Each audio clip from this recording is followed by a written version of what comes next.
رسول اللہ صلی اللہ علیہ وآلہ وسلم بیماروں پر یہ دعا پڑھ کر دم فرمایا کرتے تھے۔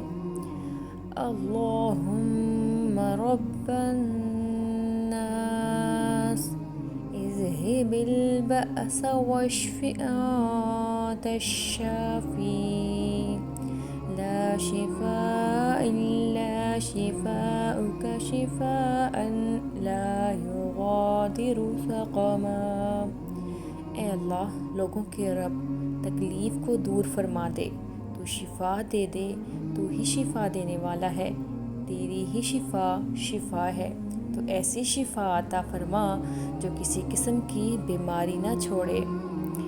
اس کے علاوہ اگر کسی مریض کی حالت بہت زیادہ خراب ہو اور مریض انتہائی تکلیف میں ہو تو اس کے لیے اللہ تعالیٰ سے اس کے حق میں عافیت کی دعا مانگنا بھی جائز ہے، اور ہر مشکل کے حل کے لیے آیت کریمہ لا الہ الا انت سبحانک انی کنت من الظالمین۔